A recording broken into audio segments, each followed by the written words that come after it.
ഇവിടെ മനുഷ്യരും മനുഷ്യത്വമുണ്ടെന്ന് തെളിയിക്കുന്ന ചില അനുഭവങ്ങളിലൂടെയാണ് ഇക്കഴിഞ്ഞ ദിനങ്ങൾ കടന്നുപോയത്.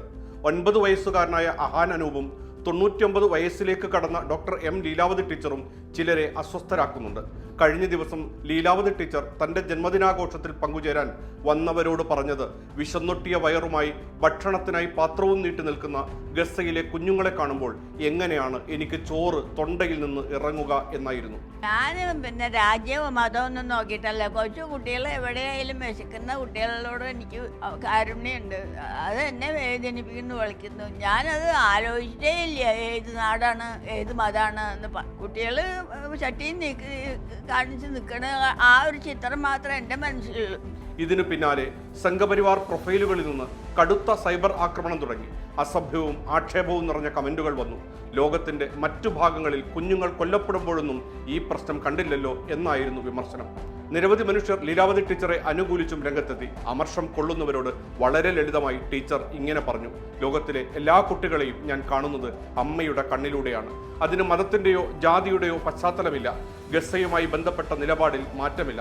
എതിർക്കുന്നവർ സ്വതന്ത്രമായി എതിർക്കട്ടെ. അവരോട് ശത്രുതയില്ല, എതിർപ്പുകളോട് വിരോധവുമില്ല. ജീവിതത്തിന്റെ തുടക്കം മുതൽ എതിർപ്പുകൾ നേരിടേണ്ടി വന്നിട്ടുണ്ടെന്നും ലീലാവതി ടീച്ചർ.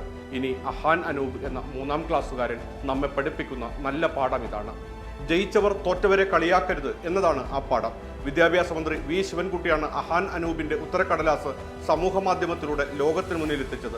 ഇത്തവണത്തെ ഓണപ്പരീക്ഷയിലാണ് നിങ്ങൾക്കിഷ്ടപ്പെട്ട ഒരു കളിയുടെ നിയമാവലി തയ്യാറാക്കാമോ എന്ന ചോദ്യമുണ്ടായിരുന്നത്. അഹാൻ എഴുതിയ സ്പൂണും നാരങ്ങയും കളിയുടെ 6ാമത്തെ നിയമം ജയിച്ചവർ തോറ്റവരെ കളിയാക്കരുത് എന്നായിരുന്നു. തലശ്ശേരി ഒ ചന്തുമേനോൻ സ്മാരക സ്കൂളിലെ വിദ്യാർത്ഥിയാണ് അഹാൻ. സത്യത്തിൽ കളി ജയിക്കുന്നതോടെ നിയമങ്ങൾ തീരുന്നതാണ് പതിവ്. പിന്നെ വിജയിയുടെ ലോകമാണ്. പക്ഷേ അവിടെയാണ് അഹാന്റെ 6ാം നിയമം വ്യത്യസ്തമാകുന്നത്. പരാജിതരെ ധൈര്യപ്പെടുത്തുന്നവർ വീണെടുത്തുനിന്ന് എഴുന്നേൽക്കാൻ കൈ കൊടുക്കുകയാണ്. ആ കൈ വിജയിയുടേതായാൽ പരാജിതൻ പുതിയൊരു മനുഷ്യനാകും, പുതിയൊരു ലോകം പിറക്കും.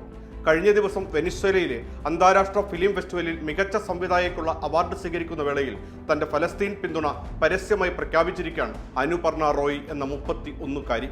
തന്റെ രാജ്യത്തെ ഭരണകൂടത്തിന് തന്റെ പരാമർശം കൊണ്ടുണ്ടാവുന്ന അസ്വസ്ഥത താൻ കാര്യമാക്കുന്നില്ലെന്ന് അനുപർണ റോയിയുടെ തുറന്നു പറച്ചിൽ. ഇനി പറയാനുള്ളത് അന്ന ഹെയ്ൻ ബിർഡർ എന്ന അമേരിക്കൻ അഭിനേത്രിയുടെ വാക്കുകളാണ്. 2025-ലെ 77ാമത് പ്രൈം ടൈം എമ്മി അവാർഡിൽ ഏറ്റവും നല്ല സഹനടിക്ക് കഴിഞ്ഞ ദിവസം അവാർഡ് അന്ന ഹെയ്ൻ ബിർഡർക്കാണ്.